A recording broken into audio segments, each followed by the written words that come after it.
Bon, avant de commencer la présentation de FreeMind, nous allons voir les fonctionnalités proposées par ce logiciel que j'ai résumé dans cette carte heuristique. On va commencer par tout d'abord bien sûr la création d'une nouvelle carte, c'est logique, et puis nous allons voir comment insérer des objets, comme par exemple des nœuds, qui peuvent être soit frère, fils ou père. D'accord? Bon, j'ai oublié ici le cas de frère. On peut insérer des nuages pour regrouper un ensemble de nœuds, des liens, soit vers Internet, ça veut dire vers un autre ordinateur, vers un serveur, soit vers un fichier, il sera représenté par une flèche rouge, soit vers un autre nœud, ça s'appelle un lien graphique. Et vous pouvez insérer des images, bien évidemment, comme on a vu tout à l'heure dans le cas des animaux. Vous pouvez bien sûr donc insérer des icônes. Une icône, c'est une petite image, donc, et puis des commentaires. D'accord? On va commencer par cette insertion. Notez que toutes ces insertions passent par le menu Insert. Insert. Voilà. Donc après la création d'une nouvelle carte, vous avez un nœud parent. C'est le sujet principal. Notre sujet principal dans cette présentation, c'est un cours sur FreeMind. On va dire cours FreeMind. Et pendant cette opération, je viens de cliquer pour modifier. On vient de voir maintenant comment renommer un nœud. Renommer un nœud revient à cliquer une fois ou bien à sélectionner et taper F2, comme dans le cas des cellules Excel, ou bien, si vous voulez faire des modifications avec un retour à la ligne, avec un bouton droit, vous allez choisir éditer comme nœud lent. D'accord? Oui, et là vous aurez une petite fenêtre dans laquelle vous pouvez bien sûr corriger ou bien ajouter du texte, ou bien avec une touche entrée, hein, un retour à la ligne, chose que vous ne pouvez pas faire directement dans le nœud. C'est bon? Donc ça c'est pour renommer et modifier. Maintenant, pour l'insertion, j'ai parlé de l'insertion, on va faire toutes les insertions avant de passer à la mise en forme. Pour insérer un nœud, soit vous allez insérer un nœud parent, c'est ce qu'on a par défaut, et du coup, on va insérer des fils. Bon, pour insérer un nœud fils, vous allez choisir le menu Insérer, et là, vous avez tout. Donc, je vous invite à lire, vous n'avez pas beaucoup de commandes. D'accord? Vous avez peu de commandes qui vont vous rappeler qu'est-ce que vous pouvez insérer. Bon, on va insérer un nœud comme fils de la sélection. Pourquoi vous avez de la sélection? Parce qu'on peut avoir plusieurs nœuds. Et un nœud, même si les fils, il peut être parent d'un autre nœud. Donc, selon votre sélection, vous pouvez ajouter un nœud fils. D'accord? Et puis, vous allez écrire votre texte. Quand vous tapez un texte, validez-le par entrée. Et quand vous tapez entrée, le nœud sélectionné maintenant, c'est insérer. Et quand on veut sélectionner un autre nœud, vous n'avez qu'à cliquer. Mais pour être clair, il y a un autre moyen pour faciliter la sélection, c'est affichage, sélection rectangulaire. Là, vous aurez un rectangle qui montre le nœud sélectionné. Vous pouvez bien sûr soit le masquer, soit l'afficher. En tant que débutant, il est préférable de l'afficher. Bon, on va faire de même. On va essayer d'insérer d'autres nœuds fils, d'accord, mais du nœud parent inséré. Et ça sera pour nous un nœud pour suivre ce que j'ai fait. D'accord? En tapant entrée, on a besoin d'insérer un nœud frère maintenant. Un nœud frère. Par exemple, ici, j'ai besoin d'un nœud frère qui est nuage, lien vers, icône et commentaire. Bon, pour insérer un nœud frère, vous avez deux façons. Soit passer toujours par le menu insertion, et là vous avez un nœud frère après ou avant la sélection. Soit d'une façon que je vois simple, c'est taper entrée. D'accord? Taper entrée. Là vous avez nuage, validation avec entrée. Une nouvelle fois, entrée, vous avez un autre nœud frère. Icône. Bon, je peux suivre l'ordre que j'ai, lien vers, icône et commentaire. Et lien vers, donc nous allons voir encore d'autres nœuds, donc vers Internet, vers un fichier et un lien graphique. On va dire un lien graphique vers un autre nœud. Je vais mettre entre parenthèses graphique pour ne pas le confondre avec nœud.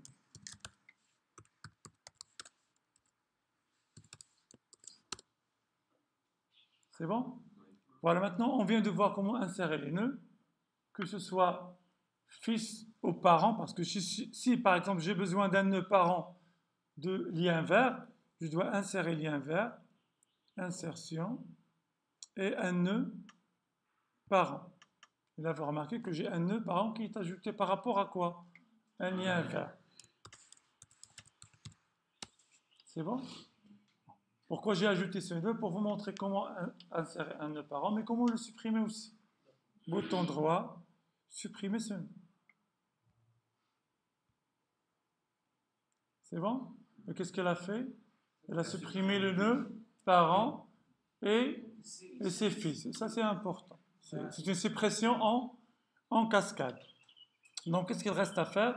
Ajouter encore lien vers. Et rapidement, je vais reprendre l'insertion des autres nœuds. Internet, fichier et nœud. Voilà, un lien graphique. Bon, c'est ce que je vais expliquer par la suite. Comment insérer un lien Internet, etc. Mais avant tout ça, il ne faut pas oublier d'enregistrer la carte. Bon, je vais donner un nom. Puisqu'il s'agit de votre groupe, donc ce sera anglais. Groupe 2, c'est ça? Groupe 2, l'extension, c'est l'extension du logiciel FreeMind. Voilà. Donc, on va passer maintenant à l'insertion d'un lien vers Internet. Donc, un lien, on l'a déjà vu comment le faire. D'accord? Un lien vers Internet. Donc, vous allez faire la sélection. D'accord? Et on va choisir insérer. Faites attention, s'il vous plaît. Un lien, champ de saisie. Et quand vous cliquez sur champ de saisie, vous avez un champ de saisie pour saisir un lien d'Internet. Soit vous allez le coller s'il est copié, soit vous allez le taper manuellement. Bon, on ne va pas faire ça, vous pouvez le tester sans problème. Ou bien, on peut insérer un lien vers un fichier. Voilà. Bon, la suite, on va voir comment insérer un lien vers un fichier. Après sélection, vous allez choisir le menu insertion, insérer, et puis un lien, sélection de fichiers. L'idée c'est clair. Donc on va choisir par exemple une image. D'accord? Et vous avez une flèche rouge qui représente ce lien vers un fichier. Donc quand vous cliquez, il doit afficher. D'accord? Pourquoi il n'affiche pas? Je crois parce qu'il y a un lien contenant des espaces. Donc il est préférable de ne pas avoir des liens contenant des espaces. Quand vous passez à la machine, donc vous testez par une image dans un dossier qui ne contient pas des espaces. Maintenant, pour un lien entre deux nœuds, ce qu'on appelle un lien graphique, vous avez deux étapes. La première étape consiste à sélectionner le premier nœud, puis, avec CTRL, le deuxième nœud. Sinon, vous pouvez avoir plusieurs nœuds. Et comme je viens de le dire, donc toutes les insertions sont dans le menu insertion, insérer, ajouter un lien graphique. Et là, vous avez maintenant un lien graphique entre les deux nœuds. Voilà. Maintenant, il reste les icônes. Pour insérer les icônes, soit vous passez par cette boîte à outils, soit vous passez toujours par le menu insérer. Icône, c'est un sous-menu, puis vous choisissez une icône. Pour supprimer une icône, ce n'est pas avec bouton droit, parce que bouton droit permet de supprimer un nœud. vous allez toujours passer par le menu insertion, insérer, icône et retirer la dernière icône parce que vous pouvez avoir plusieurs icônes dans le même nœud ou bien vous passez directement par cette icône de suppression. Pour les commentaires, ils ne se trouvent pas dans le menu insérer, mais vous pouvez les trouver dans le menu affichage. C'est une zone de texte qui se trouve en bas de votre carte, d'accord, et qui représente en quelque sorte une zone comme PowerPoint. Pour ajouter des commentaires en PowerPoint, c'est le même principe. Et vous pouvez afficher ou masquer cette zone à partir du menu affichage, montrer ou masquer la barre des notes ou bien la barre des commentaires si vous voulez ajouter des commentaires concernant votre carte. Il reste une dernière chose, 2 points que je dois vous montrer, c'est comment insérer un nuage et comment insérer une image. Une image aussi. Donc on va commencer par le nuage. Vous sélectionnez le nœud parent et vous n'avez qu'à sélectionner insérer nuage. Pour supprimer un nuage, sélectionnez toujours le nœud parent et vous allez réexécuter la même commande. D'accord? Sinon, on va appliquer le nuage à tous les nœuds à partir de ce nœud parent. Pour les images, il faut choisir un nœud parce qu'un nœud peut contenir du texte, des images. On va choisir par exemple commentaire et on va insérer une image, et on va choisir au hasard cette image des animaux. Donc, bien évidemment, donc, il faut traiter l'image avant de l'insérer, n'est-ce pas? Donc, il n'y a pas un moyen de le faire dans Freemind. Donc, il faut le faire dans un logiciel dédié au traitement d'images. Bon, je vais essayer de supprimer ça. Quand vous tapez supprime, vous aurez une fenêtre. On va attendre qu'elle s'affiche. Et là, je supprime. D'accord? Et vous validez.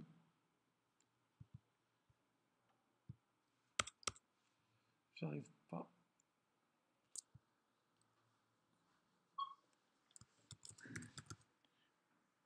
Comment faire? Voilà. Après suppression, j'ai notre commentaire et puis on va revenir à notre zoom. Et voilà. Ça marche? Alors ça, c'est pour les insertions que vous pouvez le constater.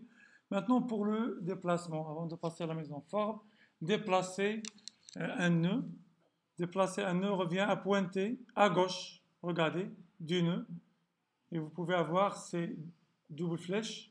Une fois que vous avez ces doubles flèches, vous pouvez bien sûr déplacer votre nœud, donc selon votre guise. Même chose pour le nœud parent inséré. Ça marche? Pour supprimer, on vient de voir comment. Pour renommer, c'est ça, et pour déplacer. C'est ce qu'il y a à savoir concernant les actions sur les nœuds. Maintenant, la mise en forme.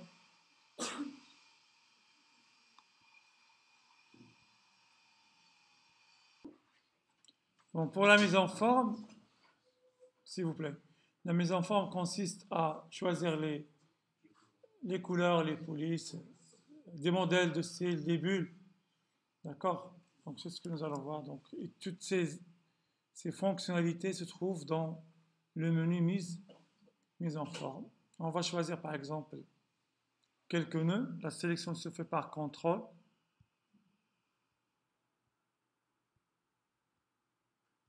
D'accord? Après sélection, donc on peut choisir un autre type de caractère. Une taille, bien évidemment. Bold, italique pour gras et italique.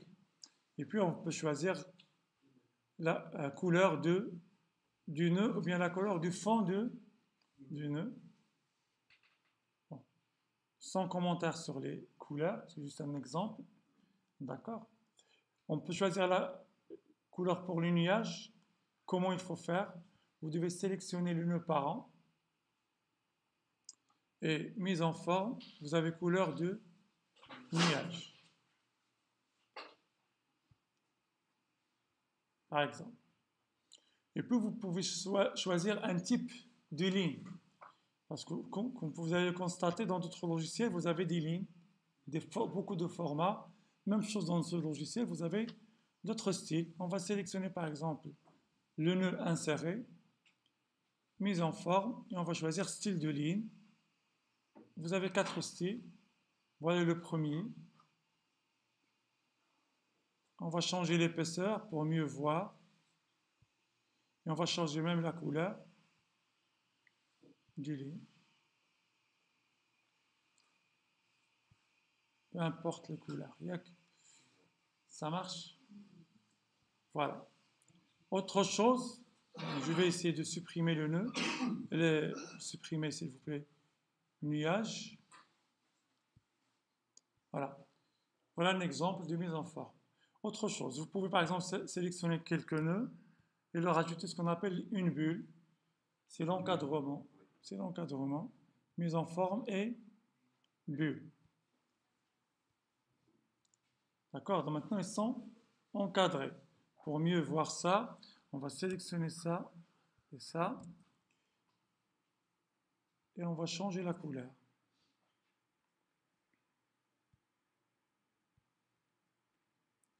Et vous constatez que pour le nœud inséré, il ne contient pas une bulle. Par contre, nœud contient une bulle. Tout ça, c'est pour la mise en forme. Comment vous voulez présenter votre carte. Et tout cela, vous allez le trouver dans le menu mise en forme. Puis vous avez des modèles qui sont prédéfinis. Toujours dans mise en forme, modèle de style. Choisissez un style prédéfini selon, bien sûr, votre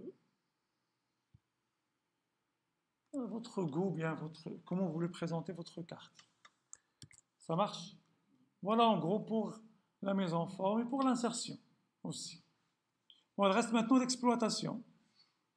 Parce que vous n'allez pas donner ce travail à partir de ce logiciel. Donc il faut faire une exportation, soit en HTML, soit en PDF, soit en image. Et cette instruction, vous allez la trouver dans le menu Fichier. Je vais voir avec vous deux cas. Exporter vers HTML, vous avez plusieurs types d'HTML, mais vous pouvez voir que dans le cas de l'HTML cliquable, c'est mieux. Regardez, en HTML image cliquable, on va créer une page HTML. Je vous rappelle qu'une page HTML, c'est une page que vous pouvez ouvrir avec un navigateur et que vous pouvez l'héberger dans un site web. Le résultat de ce qu'on a fait après l'exportation, c'est ça. Donc, onglet 2. Et voilà le résultat. Donc, c'est une page web contenant votre carte, mais qui contient des liens. Vers quoi? Vers une arborescence. Il ajoute une arborescence automatiquement quand vous créez une page web cliquable. Et n'oubliez pas qu'elle crée un fichier HTML avec un dossier contenant les images, parce qu'une page web, c'est du texte, c'est des images, c'est du graphique, et tout cela doit se trouver dans un dossier. Heureusement pour nous, donc, ce logiciel, il fait tout ça d'une façon automatique.